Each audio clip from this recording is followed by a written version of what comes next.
बहन के दिन तिथि पूर्णिमा, देवक पवित्र मास साउनक महीना। भाई बहन के दिन तिथि पूर्णिमा, देवक पवित्र मास साउनक महीना।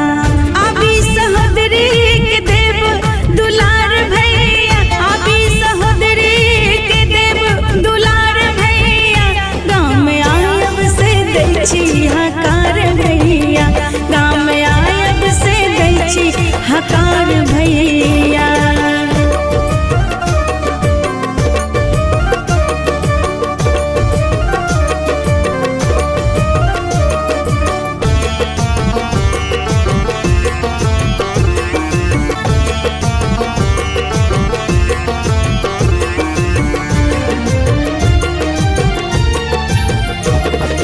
चाही ने हमरा कोनो गहना ने गाड़ी, भैया के स्नेह ई भूखल दुलारी।